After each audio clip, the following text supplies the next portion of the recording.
दोस्तों, एक बार फिर आपका स्वागत है। अभिनंदन है आपके अपने YouTube channel Aryan institute Allahabad में।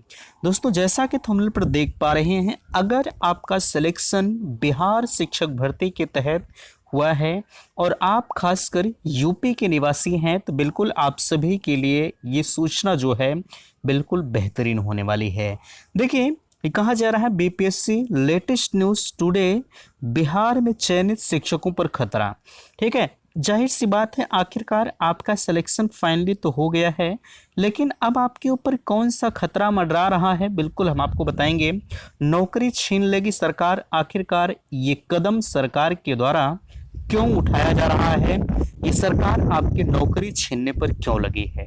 थोड़ी सी गलतियां आपकी भी हैं और आपसे ज़्यादा गलतियां कहीं ना कहीं बीपीएससी ने किया है। भाई, अगर आपको नियम कानून पहले से ही पता था, तो ये जब इनका फाइनली सिलेक्शन हो रहा था, जब आप डॉक्यूमेंट वेरिफिकेशन इत्यादि को करवा रहे थे, तभी आपको ध्यान देना चाहिए था। ठीक है, अब यहाँ सीटेट में इतने नंबर हैं तो सावधान हो जाइए। अब आपका सीटेट में कितना नंबर होना चाहिए, तब आप बीपीएससी के तहत क्वालिफाई करेंगे। तो चलिए हम एक एक चीज़ों पर आपसे चर्चा करते हैं। कुछ आपकी ऑफिशियल नोटिस भी आई हुई है, उसको भी हम आपको दिखाएंगे, ताकि आपके और भी जो डाउट्स हैं वो क्लियर हो जाएं। जैसे कोई चीज़ अगर आपको ओरल बताई जाती है तो थोड़ा सा आपको विश्वास कम होता है, लेकिन अभी हम आपको ऑफिशियल नोटिस भी दिखा देंगे, तो आपका 100% जो डाउट्स है वो क्लियर हो जाएगा। देखिए, पहली चीज़ तो आप इस नोटिस को देख लीजिए। कहा जा रहा है कि कार्यालय जिला बेसिक शिक्षा पदाधिकारी औरंगाबाद, कहा जा रहा है, यहाँ चीज़ों को देख लीजिएगा। सूची में संलग्न विद्यालय, यहाँ चीज़ों को देख लीजिए। अब यहाँ कहा जा रहा है उपरोक्त विषय अंकित करना है कि आप सभी जो है सभी नियुक्ति बिहार लोक सेवा आयोग विज्ञापन संख्या इतना, परंतु आपके द्वारा उपस्थित शैक्षणिक प्रशैक्षणिक प्रमाण पत्र अवलोकन से स्पष्ट है कि आपकी योग्यता विद्यालय अध्यापक हेतु समुचित नहीं है। अब यहाँ देख लीजिए, इतने अभ्यर्थी हैं जिनका जो सीटेट का सर्टिफिकेट है वो बिहार शिक्षक भर्ती के लिए ये एलिजिबल नहीं है, बट ये नौकरी तो पा गए हैं। देख लीजिए, यहाँ आपके बीच में दिया गया है। ये तो पहली चीज़ तो ये बिहार के नहीं है, इसलिए इनका जो सीटेट में अंक है, किसी का 86, 86, 84, 88, 89 है, 86 है, 83 है, 82 है, 87 है। पहली चीज़ तो ध्यान रखिएगा, अगर हम आपको बताएं तो अगर आप यूपी के निवासी हैं तो आप सीटेट क्वालिफाई हैं, तो बिल्कुल आपको यूपी में इसका आरक्षण मिलेगा, है ना। जैसे सीटेट में अगर आपने 81 नंबर पा गए हैं, अगर आप एससी कैंडिडेट हैं, ओबीसी हैं, तब तो आपको आरक्षण मिलेगा। लेकिन अगर आप अपना यही सीटेट का सर्टिफिकेट 81 नंबर वाला, ठीक है, सॉरी क्षमा चाहूँगा, 82 नंबर, अगर आपने 82 नंबर पाया है, आप यूपी के निवासी हैं, तो आपको यूपी में 82 नंबर आपने क्वालिफाई कर गए। लेकिन अगर आप यही सर्टिफिकेट आप अदर स्टेट में लेकर जाते हैं, तो भाई अदर स्टेट में आपको अपने कैटेगरी का लाभ तो मिलता नहीं है, और जब कैटेगरी का लाभ नहीं मिलेगा तो आपको वहां जनरल पे फाइट करने की जरूरत होगी। मीन्स कहा जाए आपको 90 नंबर पाने की जरूरत पड़ेगी। बट आपने यहाँ कितना नंबर पाया है, देखिए किसी का 86 नंबर है।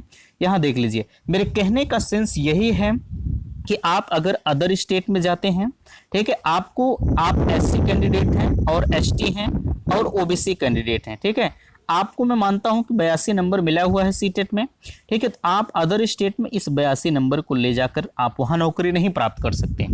आपको टोटली 90 नंबर पाने की जरूरत होगी, तब जाके अदर स्टेट में आप सेलेक्ट होंगे।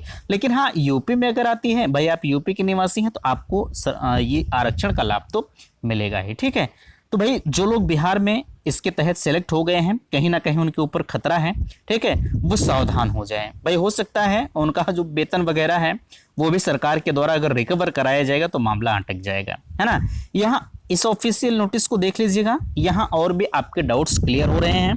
देखिए, थोड़ा सा हवा चल रहा है, इसके लिए ध्यान दीजिएगा। कहा जा रहा है विषयक मामले में माननीय उच्च न्यायालय पटना बिहार दायर याचिका में जो है इब्तिसाम शाहीन बनाम राज्य सरकार जो है एक अन्य दिनांक पारित न्यायाधीश, अच्छा इन चीज़ों को छोड़िए, जो हमारे लिए महत्वपूर्ण है उस पर आप ध्यान दीजिए। ठीक है, कहा जा रहा है माननीय उच्च न्यायालय द्वारा पारित आदेश के अनुपालन हेतु आवेदिका द्वारा समर्पित अभ्यावेदन परिप्रेक्ष्य दिनांक 24/4/2024 अधूरा हस्ताक्षरित कक्ष में सुनवाई की गई।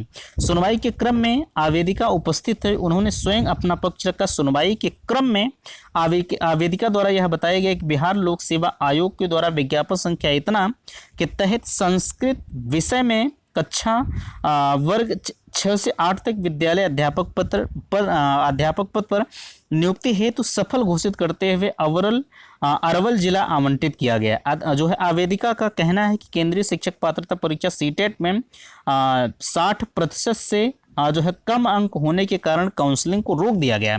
आवेदिका ने यह भी कहना है कि बिहार लोक सेवा आयोग विज्ञापन संख्या इतना विज्ञप्ति पृष्ठ संख्या 5 में स्पष्ट लिखा है कि सामान्य कोट की महिलाओं को सीटेट में 55% अंक होना आवश्यक है।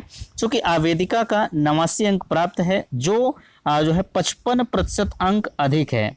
ठीक है, आगे जो सामान्य महिला अभ्यर्थी के कोटि के अंतर्गत निर्धारित योग्यता धारण करते आवेदिका द्वारा काउंसलिंग कराते हुए नियुक्ति पत्र निर्गत करने का अनुरोध किया गया है। अब यहाँ देख लीजिए, कहा जा रहा है केंद्रीय शिक्षक पात्रता परीक्षा संबंधित जो है प्रावधानों को अवलोकन किया गया। आवेदिका का निवास स्थान बिहार राज्य से जो है बाहर उत्तर प्रदेश में है। केंद्रीय माध्यमिक शिक्षा बोर्ड सीबीएसई द्वारा आहूत केंद्रीय शिक्षक पात्रता परीक्षा सीटेट अधिसूचना में स्पष्ट है कि सामान्य श्रेणी के अभ्यर्थियों को 60% अंक या अधिक अंक प्राप्त करने वाले उन्हें ही योग्य किया जाएगा। इस प्रकार सामान्य वर्ग की महिलाओं को 60% अंक अधिक प्राप्त करने पर उन्हें योग्य घोषित किया जाएगा। अधिसूचना में यह भी अंकित है कि विद्यालय प्रबंधन द्वारा राज्य सरकार के आरक्षण नीति के तहत अनुसूचित जाति जनजाति जो है अत्यंत पिछड़ा वर्ग निःशक्त को छूट दे सकेगी। ठीक है, ध्यातव्य है कि बिहार राज्य में महिलाओं को शिक्षक नियुक्ति 50% आरक्षण दे है। इसी परिप्रेक्ष्य में राज्य सरकार ने जो है पिछड़ा वर्ग अत्यंत जो है पिछड़ा वर्ग एवं सामान्य कोटि की महिला आगे कहा जा रहा है उम्मीदवारों को शिक्षक पात्रता परीक्षा में न्यूनतम जो है 55% अंक एवं अनुसूचित जनजाति और अनुसूचित जाति के निःशक्त कोटि के उम्मीदवारों को न्यूनतम 50% अंक निर्धारित किया गया है। यानी हम सारी चीजों को अगर दरकिनार करें तो आपसे स्पष्ट यही कहा जा रहा है कि अगर आपका सीटेट में, ठीक है, आप अदर स्टेट के निवासी हैं, अगर सीटेट में आपका 82 नंबर है, ठीक है, और आप आरक्षण का लाभ ले रहे हैं, तो आप बिहार शिक्षक भर्ती के लिए एलिजिबल नहीं माने जाएंगे। भाई इसमें कहीं ना कहीं बीपीएससी का थोड़ा बहुत क्या 100% दोष है। अगर आप जब उस समय ध्यान देना चाहिए था जब आप डॉक्यूमेंट वेरिफिकेशन इत्यादि को करवा रहे थे, तभी इनको आपको बाहर करना चाहिए था। ठीक है, अब समस्या इस बात की है कि भाई वेतन रिकवरी इत्यादि की बातें कही जा रही हैं। हालांकि ये चीज़ें अभी आने वाले समय में तय होगी, लेकिन हाँ, जिनका सीटेट में भाई 82 नंबर या 86 नंबर या कहा जाए 90 नंबर से कम है और वो एससी, ओबीसी और एसटी कैंडिडेट हैं और बिहार शिक्षक भर्ती में सिलेक्ट हो चुके हैं, उनके ऊपर कहीं ना कहीं खतरा मंडरा रहा है। बाकी 90 नंबर के ऊपर अगर आपका है, ठीक है, तो आप बिल्कुल सेफ है, सुरक्षित है, आपको कोई दिक्कत नहीं है, घबराने की जरूरत आपको नहीं है। ठीक है, तो यही सूचनाएं थी। आप लगातार कमेंट कर रहे थे, उम्मीद करते हैं कि बातें आप सभी को समझ में आई होंगी। बाकी अगर आपका कोई भी डाउट्स है तो आप अपने डाउट्स को कमेंट के माध्यम से पूछ सकते हैं। ठीक है, तो मिलते हैं आपसे नेक्स्ट अगले वीडियो में, तब तक के लिए थैंक्स, धन्यवाद।